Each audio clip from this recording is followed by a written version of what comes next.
Hey guys, it's Scott from fxmissions.com. Just a note, I've finished the trilogy of anthologies From the Forefront, and all 3 books are currently available on Amazon. Hey guys, Scott here. From the Forefront, interesting name for a podcast, and I say it's apropos for our guest coming up. Jan Waldron is at the forefront, working among the climber community in northern Mexico. And there's a ton of people that are coming in and out of that community, in and out of that climbing environment, one of the world-class top 10 locations to climb if you're into rock climbing in the world. She's talking to us about her story, about her ministry there at Coffee Shop Outreach, some of the things that have happened to her good, and also some of the things that have happened not so pleasant. She's quite an overcomer, and I thank Jan for her friendship over more than a decade. I think you'll enjoy this upcoming edition of From the Forefront. Welcome to From the Forefront, an FX Missions podcast with your host, Scott McClelland. Far and wide, and sometimes here at home, these bold and courageous souls that answer the call to missions have a steely mettle that insists pioneering be part of their daily routine. Let's gather today and learn from those on the forefront. Here's Scott. Hi, Scott McClelland here for your FX Missions From the Forefront podcast. Thanks for being here. Super excited today to be with an old friend. Is that the right way to say it, Jan? Sure, yeah. Not that old, but you know. Yeah, no. Jan Waldron, as you're hearing here, thanks for being here, Jan. I really appreciate it. And I don't know how to correct it. I'm already in the mess here. I'm older than you. Are you? And we've been friends a while. Yeah, we have been friends a while. That's what I meant. Uh-huh. But I don't think you're older than me. At least I'm a grandparent. Yes. Well, some of us are yet waiting. We continue to wait. If my oldest daughter, the one who's married, hears this. No pressure. No pressure. No pressure. Hon, no pressure. Yes. Yeah, but I think we're generally the same age. And of course, we've known each other, I think, maybe a while. It's been about 12 years. Wow, you got a clear mind. Not bad for an old lady, right? Hey, all right. It all runs together in my head after all these trips I've been on, all these places I've been to. I can never pick out one. I know it happened in Mexico. I know it happened in Central America. I know it happened in Africa or Asia or somewhere, but I don't know which one. Yeah, I getcha. You know what I'm Yeah. saying? Yes. Well, I'm excited to have you on here. Thank you for being willing. First of all, I want to say you've got a podcast of your own, and I want to encourage folks to check that out. I do. It's called Tales from El Buho. Buho is Buho. And that's the coffee shop I'm part of down here in northern Mexico. Northern Mexico, El Buho. You know, the H always throws us English speakers. We always want to make a noise with it. But what is El Buho? What's the significance? What does that mean? Okay, El Buho means owl. And I am part of a Christian nonprofit coffee shop here in Nuevo León is the state, Mexico. And the shop has been in existence. We're going on our 11th year. Wow. And that's how I remember when I met you, because it was right before that came out. And yes. The name came from in Isaiah 42, where it says, the owls and the jackals will drink in the desert. And it's a pretty long passage. And then it talks about all the nations will see your glory and will praise your name. And we are in the desert. And so it just kind of worked out to be the owl, or El Buho. The owl. And it's cool for logos too. It really is. Right? Yeah. Yep. Yeah. And specific to your context, you know, again, you have been on the foreign field for, much more than me and for longer as well.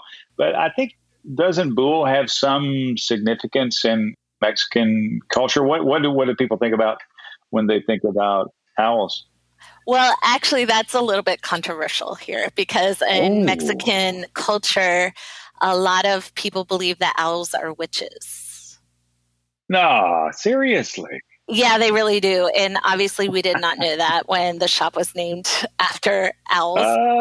So Uh, we've reclaimed that hey, for the Lord, the yes, scripture, yes, and yes, we're yes. just like, we don't believe owls are witches. No, So, no, but that has been a little controversial, here in the Christian Mexican community with some yeah. people. Like, why did you name it after witches? Well, owls were part of creation from what I remember, Yes. right? Yeah. I Yeah. mean, I mean, at least you didn't call it black cat coffee or something like that. Would it be similar to that, you think? Like I a think black so. cat would, yeah, okay. Interesting. Hmm.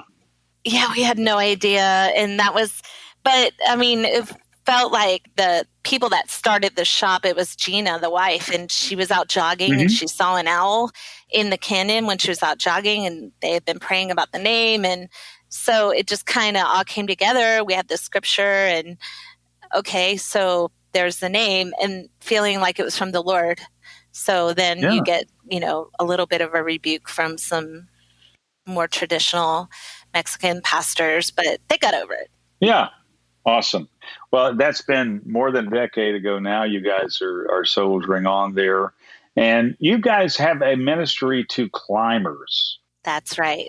It's kind of an outreach, right? And not to mention world class coffee and all of that. But tell Hmm. us a little bit, unpack it a little bit for us. What's the kind of the overarching goal and expression of what you guys are doing there? Awesome. I'm so glad you asked because I love the ministry that I get to be a part of, and kind of help run and propel forward. So the Búho Café is located in the town of Hidalgo, which is sitting at the bottom of this fantastic rock climbing mountain called El Potrero Chico. And it has like the longest big wall things in the area, for rock climbing, for sport climbing mainly. Mm. And people come from all over the world from like October to April, maybe May, to rock climb. And we get the opportunity to host these rock climbers in our coffee shop and share about Jesus with those who would like to talk about Jesus. So we have the one fold is where we're able to share, who we are, what we're about.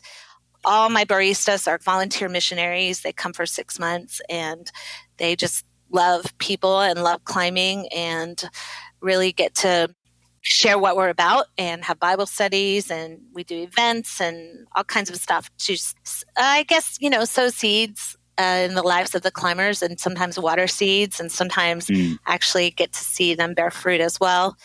And so that's one side of the coffee shop. The other Right. side is we are a nonprofit. So all the profits from the coffee shop have gone to build a middle school here in the community where there was no school.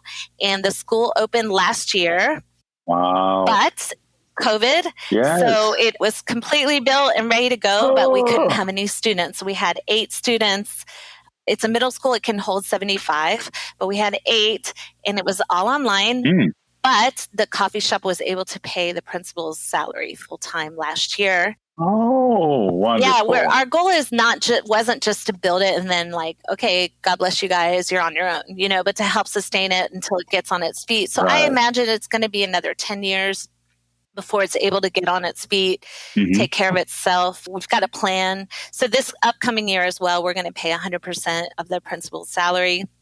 And we also bring climbers out to the school, and we do events. There's a soup kitchen out there, like it's a very, very poor community. So we bring climbers, like non-Christian climbers out there, and they've helped us build, like they dug the trenches and the footers. They helped put the roof on. It's awesome. Like Wow. bringing out 25 rock climbers Wow. that never, and they tell me, we're so selfish. Our life is so selfish. We travel around the world and live in our vans and all our money's for ourselves. And like to do something like that one day out of their vacation or their time here really touches them. And it gives us a chance to spend some time, shoulder to shoulder in the trenches with them as well. And it's been a great 10 years watching it grow. Now my title is community development manager and project manager. So I'm the bridge between the coffee shop and the community because I've been here 15 years. So I know everybody that I know what needs to be done to get community involvement happening. Wow. There's just 100 directions we could go right there because there's so much. Yeah. And I think it's really cool too that you got a background in education. Obviously, I know Right. You're a teacher. You got background there. You've done that as a part of your ongoing mission since you left the United States, kind of in full-time service as a missionary. When was that, Jan? When did you leave? What year? We left in June of 2003 and moved from Concord, North Carolina to Mazatepe, Nicaragua. Oh. Yeah, Mazatepe. And I was a teacher at the school there in Mazatepe, which was a church-based school. We were there for 3 years, and then we moved here to Mexico. The reason we moved to Mexico is my husband at the time, my ex-husband, he was a Bible teacher, and he was asked to come to Mexico to train Mexicans who wanted to be pastors and missionaries. And so we made the move here, and I was homeschooling some kids. We have 3 sons, and I was homeschooling them and also teaching in the local school here. And so I actually still am teaching. And this year is my first year. I just changed to the new school that we helped build. So I'm... Seriously? Yeah, it's so cool. So I'm teaching English. Very cool. We have 14 students this year, and I'm the English teacher out there. Oh, that is wonderful. That's kind of a full circle aspect of what's going on, feels like. It really is. It's really cool. It wasn't in my plan at all because the school I was teaching at is literally 100 steps from my front door.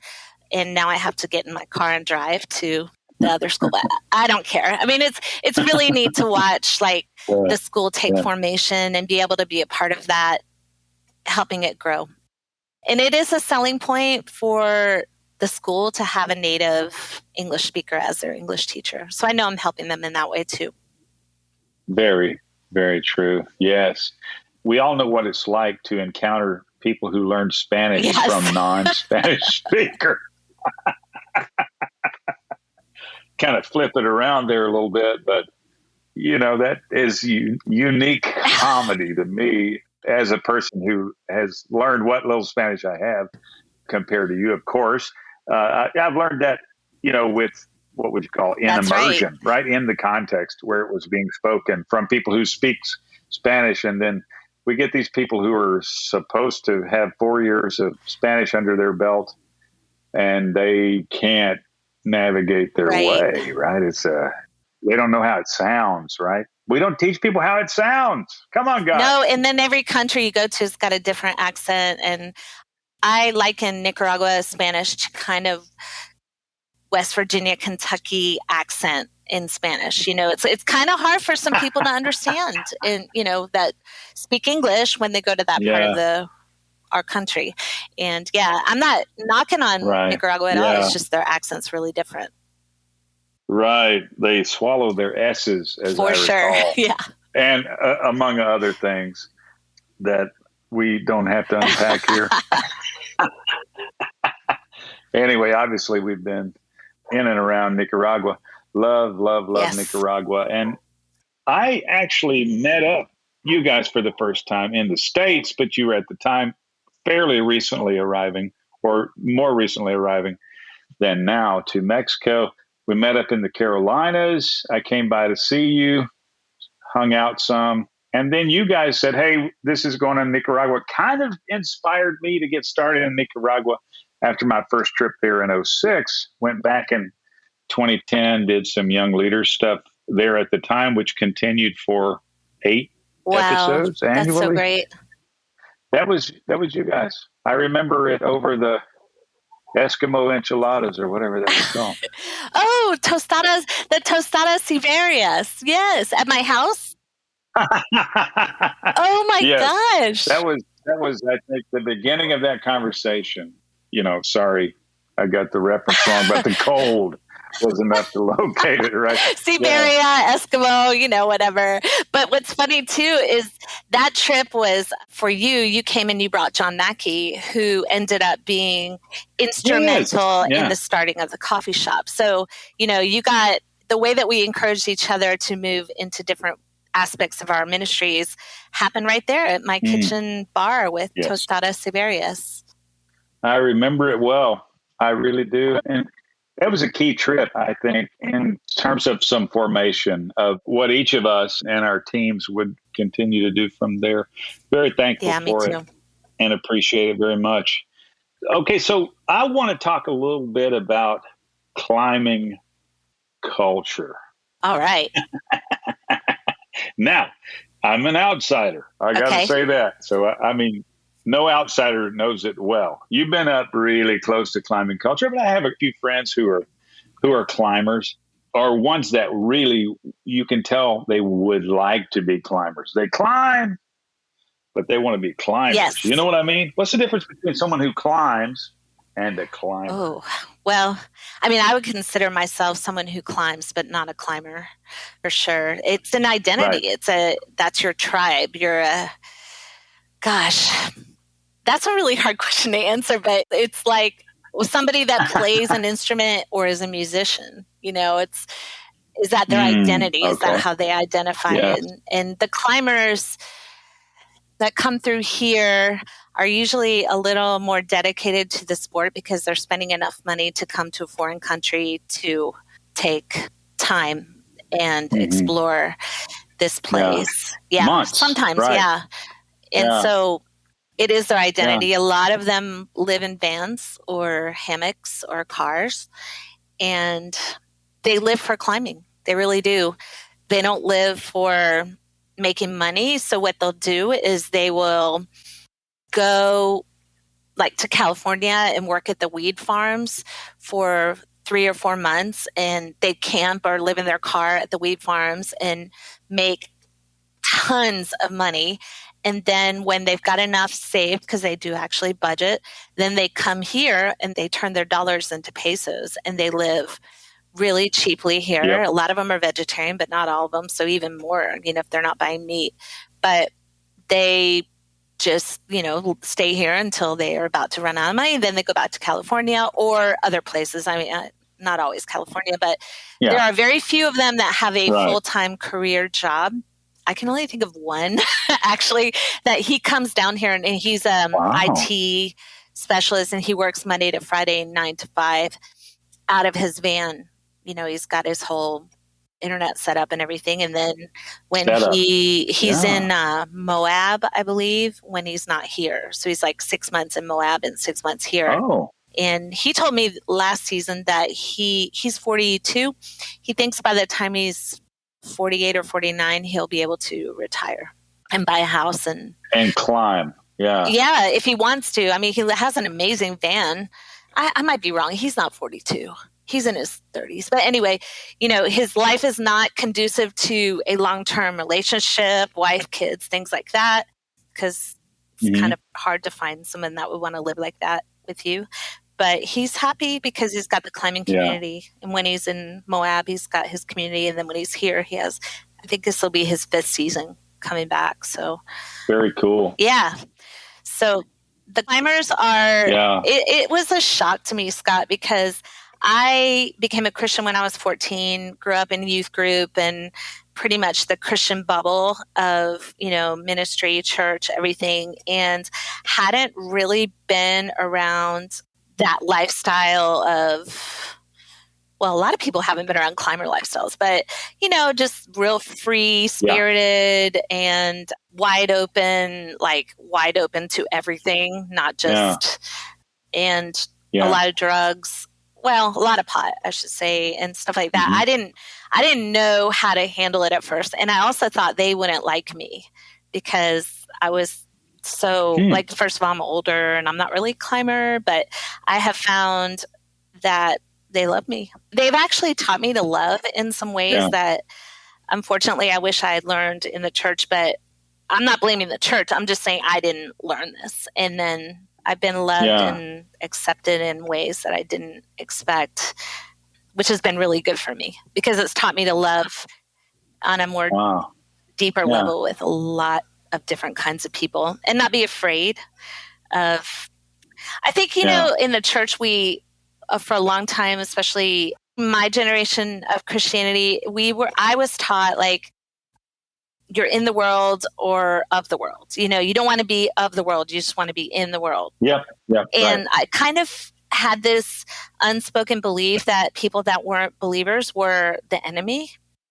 I'm not saying anybody ever came out and taught me that, but that's just kind of what I absorbed in teachings. And I have learned to lay that way down and just go, we're all at a different spot in our journeys of getting to know what I hope is getting to know who God is, who Jesus is. And so they're not my enemies. They're just in a different part of their journey. And if I can at all share who Jesus is and what he's done and how awesome it is to follow him and want to be like him, then I just love it, because instead I'm not going, oh, you're not saved. Like the whole unsaved, saved thing. Right. I just feel like I learned a lot when I started this ministry of just seeing people differently. Yeah, that's encouraging. I've been around some of the climbers. Of course, I've been around some when I came to visit you guys, enough to get a vibe, that is climber culture. And it's a thing for sure. I mean, I learned what dirt bagging was. I think that's what dirt bagging is a term. If you haven't heard it before, I know you have, but if someone's listening who hasn't heard, dirt bagging is like the lifestyle that you're describing. You basically are, saving up and then you're dirt bagging, right?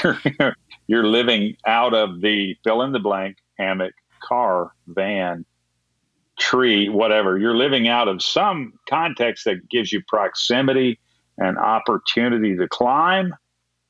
And then you take it as long as you can. And then you have a reset, you start over, you do it again.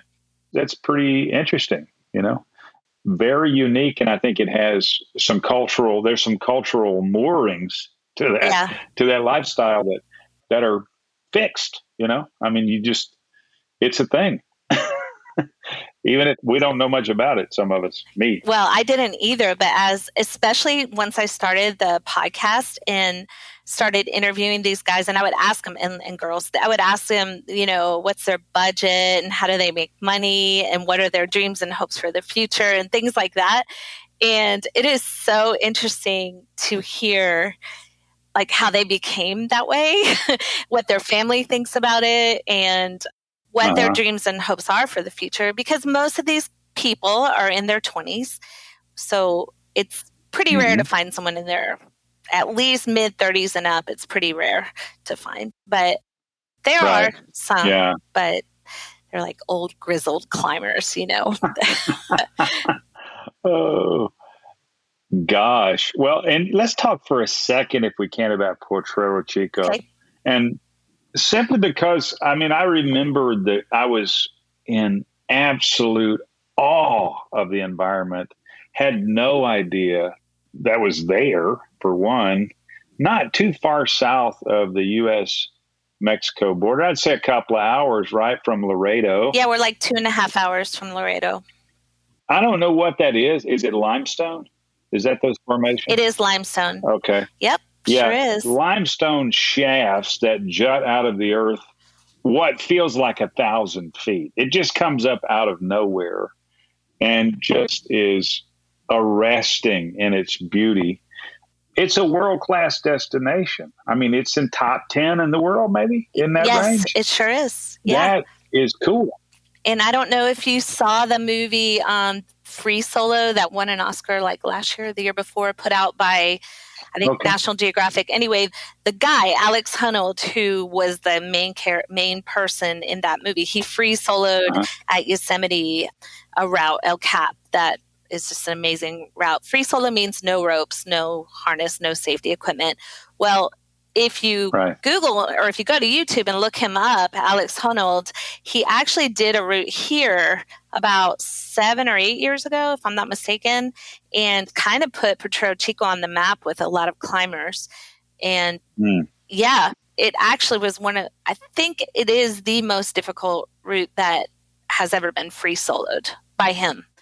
And obviously the one in Yosemite was more popular because it's Yosemite, and also it was made into a major film. Mm-hmm. But there is a YouTube video sponsored by North Face where he did it here. And just anybody look up El Potrero Chico, and it is stunning. I never get tired of the view. I drive into town, I look at it every single day. I'm just like blown away by the beauty of it. Yeah. It's in such contrast to its environment around it too. You know, I mean, Monterey, there's some pretty decent mountains around Monterey. It's pretty. I mean, there's an interesting range there and everything, but this Potrero Chico is like something else. It's totally like something else, and so beautiful, so beautiful. We were fortunate enough to have a brotherhood meeting down. Yes, you were. I forgot about that. I just remember everybody. Yeah. All minds were equals blown. Yes, we were blown away. It's a beautiful place. And I think that's got to be attractive to a lot of folks. You know, a lot of the people who are coming there are coming from Europe. You know, they're coming from different parts of North and South America. And you get a real mixture of belief, I would speculate. I think you probably get a mixture of all sorts of backgrounds, and some basically with no spiritual background.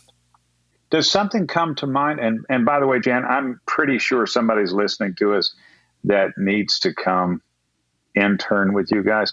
They just don't know yet. So we'll want to make sure at the end to include those details.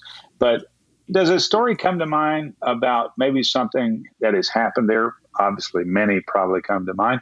But what comes to mind when we talk about the spiritual backgrounds that climbers bring with them when they come? And is there a story there that you'd want to articulate specifically about someone? You don't have to mention names, but I think you got something. I do actually, right? I have several. I mean, I have so many stories because I've been here for a while, but there were these 3 guys that came from Canada, and they are river rafting guides up in Canada in the summers in Canada.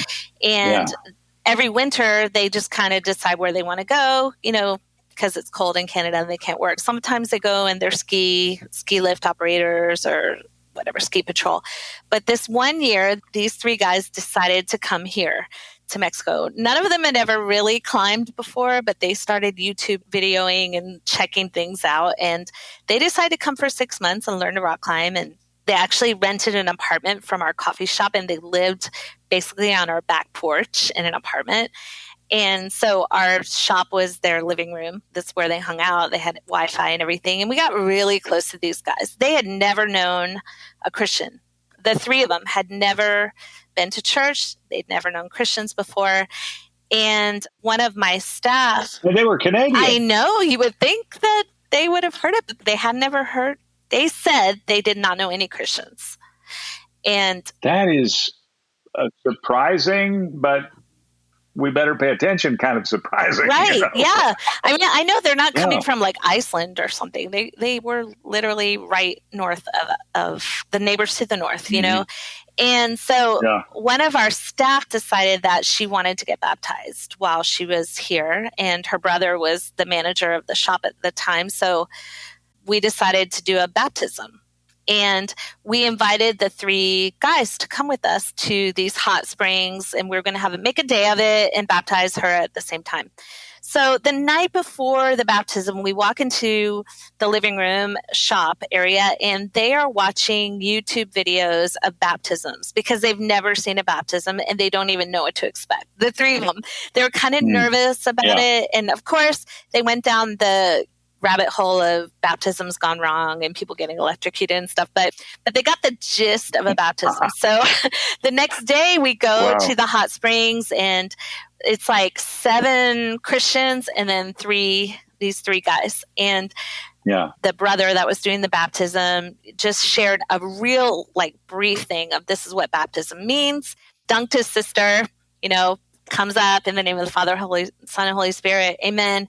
And the 3 of them just started cheering, like clapping and screaming, wow, that was awesome. That was awesome. Thank you for inviting us to be part of this thing. And for those of us who have been in church for a while, I mean, yeah, it's exciting when someone gets baptized, but like it's so common. And for them, it was the coolest thing ever. And that was a really neat experience to watch it through the eyes of like kids, but they were grown men, you know, see it through their eyes. But just so unfamiliar with what was going on. Yeah. There's something about that that's touching. And I'm not going to cry, Jan, during this time. I don't think I will. I'll try not. But that's touching. It touches me, you know, in its simplicity and its beauty. That's what I feel so privileged to be a part of, is seeing things through the eyes of people who have never, ever heard the gospel or known Christians. And, you know, the conversations that come up, like actually one of those guys came back for 2 or 3 seasons in a row. And I think the last season he was here, he was going through just a really terrible family time. His family in Canada was going through some stuff. And we spent a lot of time with him. He came and spent the night with like my guys and my staff. And one day, I don't remember how it came up, but I told him the story of the prodigal son. And he said, is that what they mean when they say, you know, the prodigal son has come home, you know, the regular saying? And I said, yeah, that's exactly where it's from. And he was like, oh man, that's a cool story. And the next day he went to church with us. And sure enough, the pastor spoke about the prodigal son. And he was like, Jan, I feel so good because I actually understood what he was saying. I understood the whole message because you told me the day before. And we saw that over and over and over again, just little Bible stories where these guys know nothing. They've never heard anything, you know. So those guys come to mind. And then a lot of prodigals come through the area. And wow, that is really moving as well, you know, to be a part of hopefully restoring some things in their lives. For sure, one guy I can think of, he's definitely come back home. Yeah. Yes. I'm so thankful, and I'm not going to cry, Jan. If you think you hear tears, it's not what it is. It's okay. You're just someone's cutting onions in the house, right? Yeah. As long as I can keep talking, that might be the trouble. But one of our really failings, I think, as believers is how insular we become. We insulate ourselves, you know, from the world around us, from other people's lives and stories. And it kind of throws back to what you were saying earlier about, you know, in the world and not of it.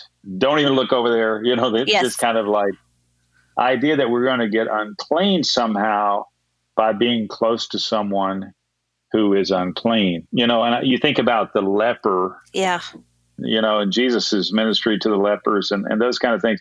I mean, I think we sadly get a feeling that somehow our status as believers is going to be diminished if we come in contact with people who aren't believers.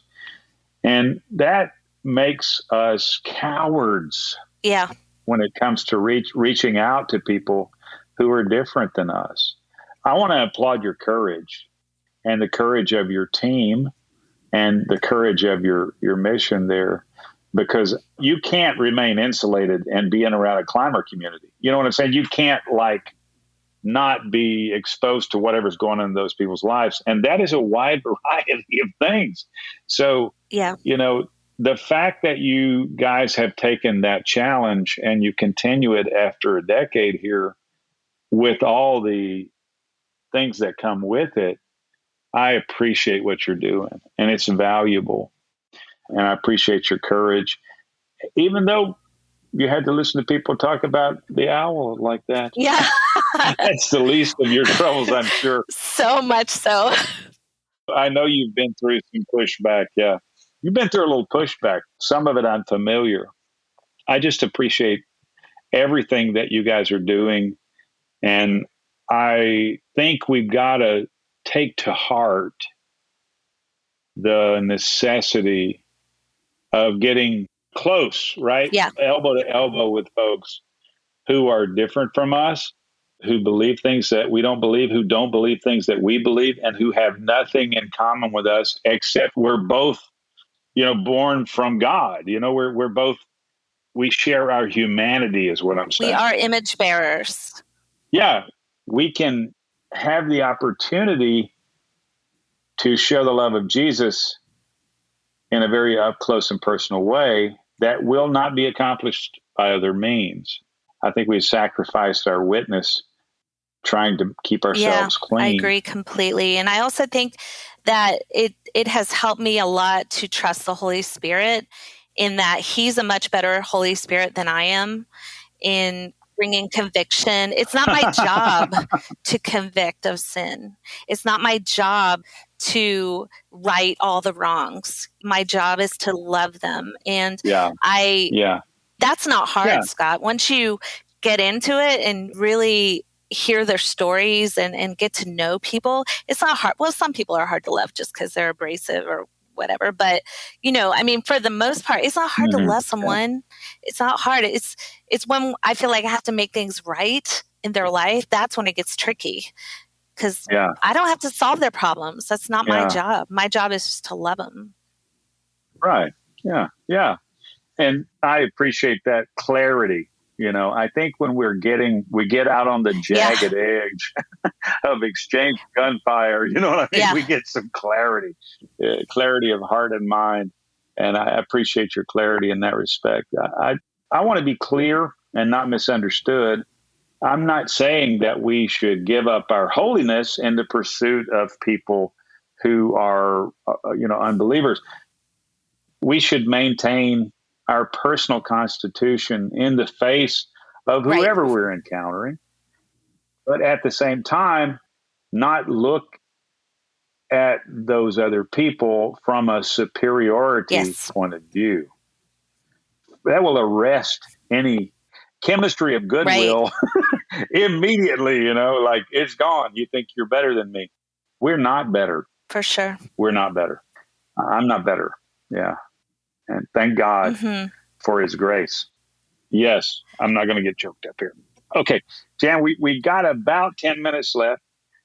Again, thank you very much for being here. I want to get into just anything else to make sure to cover what you got on your list. I know you're a list person. I don't have a list.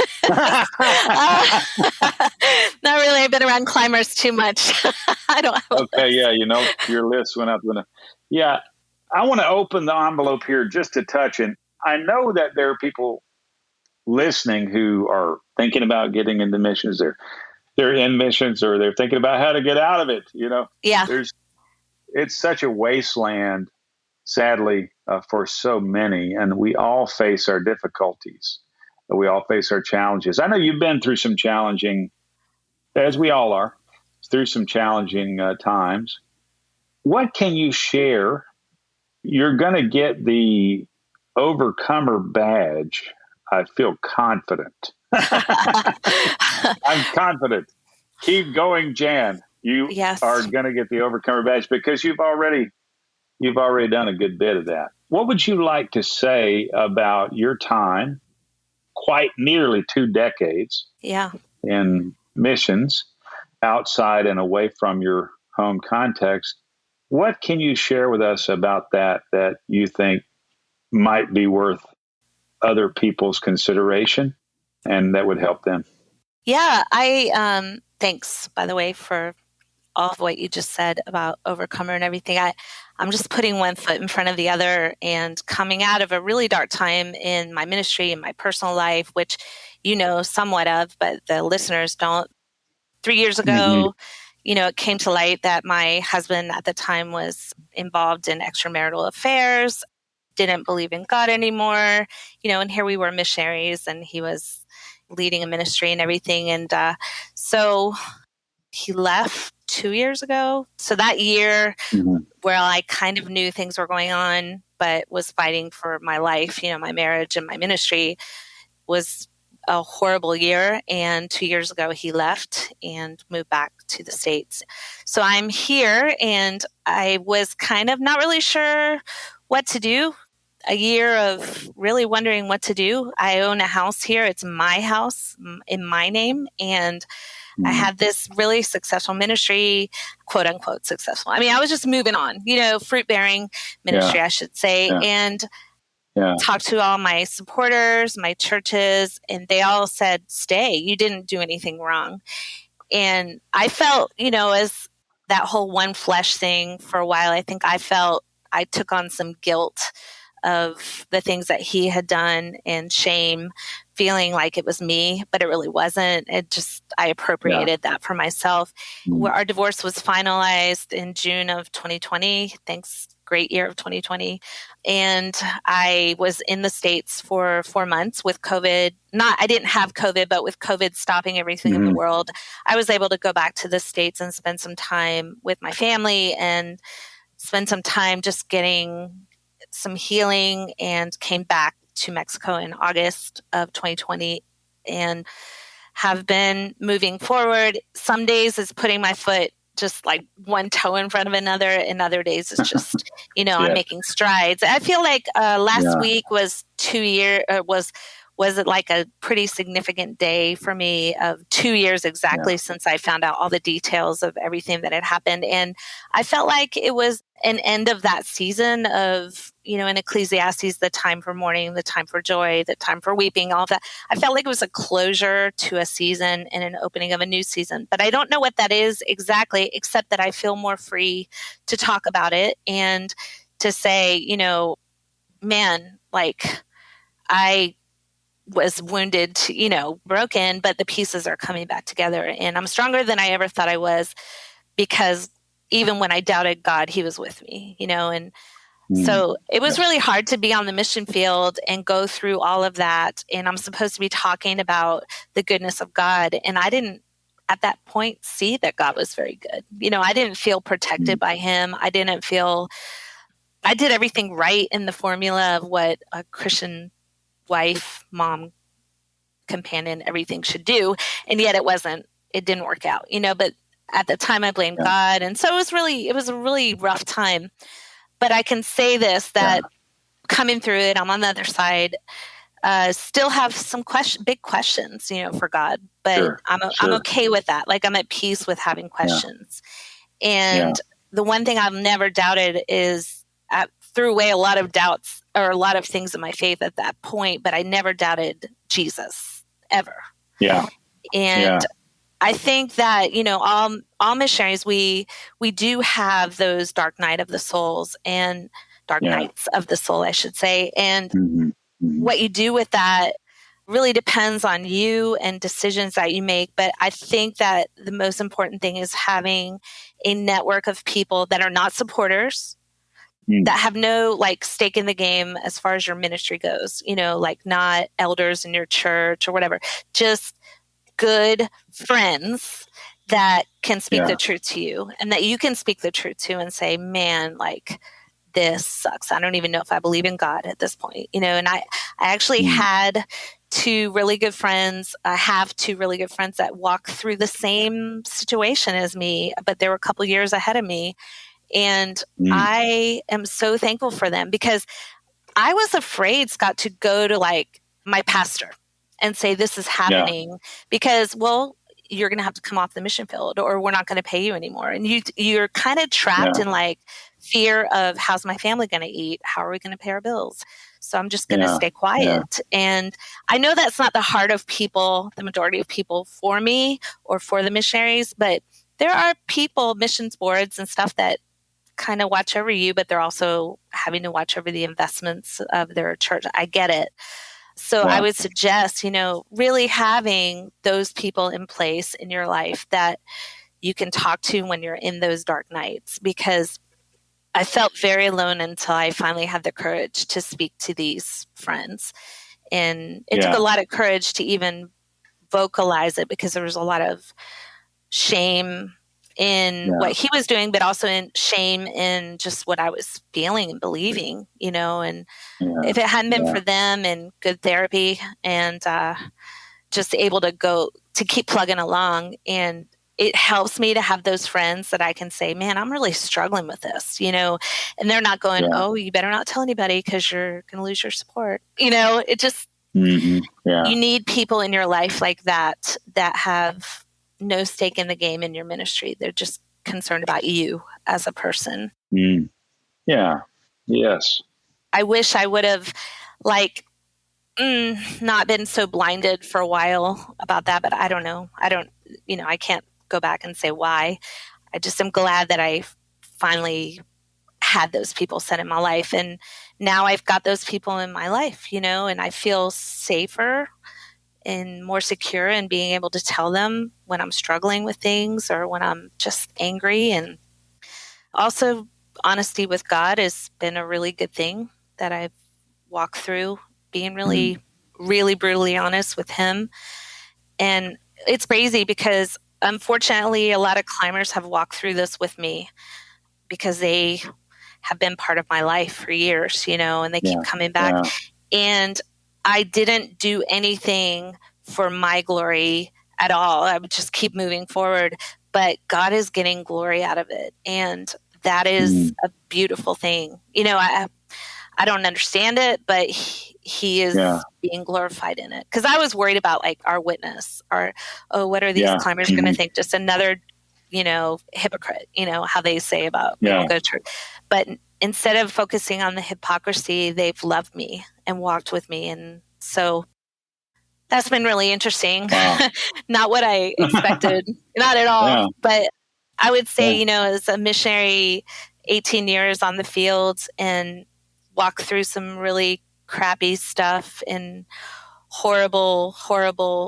This by far is crappy, even if you live in the States and you aren't on the mission field. But just the vulnerability of being in another country and alone, it's been really brutal. But at the same time, I have found strength in, really understanding that when I am weak is when I'm strong. And I see God's strength in my weakness for sure. It's like I'm confounded by the mysteries of God a lot of times, like how He chooses to work in the midst of our just crappy, lives. There's like this little light that shines through and people see it. And so now I'm excited about this upcoming season because I feel like I'm stronger and these people are still coming back, and to be able to encourage them through that and through their dark times. And I encourage anybody that's on the mission field or thinking about it to know it's not just because you're doing everything that you're supposed to doesn't mean it's going to go easy for you. Not at all. I wish the formula worked, but we are living in a fallen world with people that make choices, and their choices affect us. Unfortunately, they do that. Thank God for His grace as well, both. I mean, I think as a kind of a step back, God is bigger than all of the stuff that anybody ever did. And, Jesus, He took that shame that you're talking about, feeling kind of like survivor guilt or something almost. You had some kind of association thing with somebody else's thing, which is God's grace is bigger than that. And it's durable. I think back to some of our earlier comments, we are afraid God's grace is going to be fragile.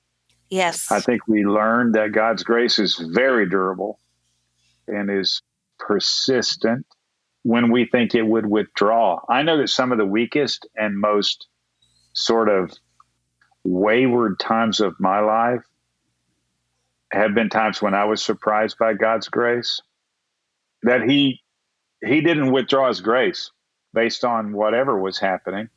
And I'm so thankful for knowing that and for that being true and for experiencing that, and for being a result of that. I feel like my life is, for sure.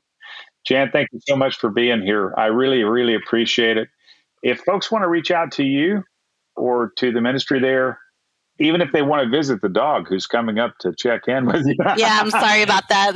Here we are. We're living. Don't worry. Yeah. We're just out here living. tell me, how can someone reach you or find out more? Well, the best way to reach out to me is on Facebook as Jan Waldron or Búho Café. Uh-huh. And we have Facebook, we have Instagram, Búho Café Mexico. Okay. And that's the best way to reach out to us. And we do have, this year I have 9 staff members. So we're covered for this season. But staff comes from late September till about late March, early April. And they raise their own support and they serve coffee and they rock climb and they get to be involved in all kinds of really cool things. And yes, please, if that's something that someone's interested in participating in or supporting, come on down, and we love visitors too. Absolutely. Love visitors. Well, thank you. Thank you. A little more than a decade ago, I became aware of that from the Siberian enchiladas. Yes, I got to say, absolutely. If someone wants to check out your podcast, yeah, Tales from El Búho, where I'm on everything, Spotify, Google, Apple, everything. Okay, Tales from El Búho. That's right. And I'm about season 2 opener is October 15th. So I've got 9 podcasts out from season 1. And there are a lot of dirtbag climbers, so you can learn about dirtbag life there. Yes, dirtbag lifestyle. That's right. Become more aware of all the terminology and the things that move the culture around. Jan, thank you so much for being here. Blessings to you. And I hope to see you before long. I haven't been to Monterey in a touch. Well, but hey, come on down, Scott. Yep. I'd love to. Hopefully soon. I've got folks around there that I need to see, you guys and others as well. Many blessings to you, Jan. Thank you. Thank you, Scott. All right. I am Scott McClellan. This is your FX Missions from the Forefront podcast. If you'd like to contact me or us, please do so at fxmissions.com.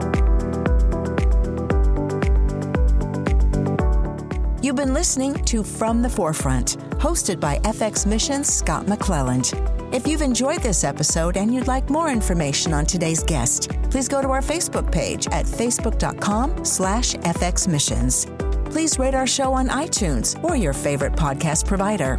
If you know someone who should be a guest on our podcast, we're currently reviewing candidates for upcoming episodes. Please submit their name, affiliation, and an essay of why their story needs to be told to info@fxmissions.com. And of course, you can always follow us on Facebook, Twitter, Instagram, and our website at fxmissions.com. From Scott McClelland and the whole team here at FX Missions, thanks for listening.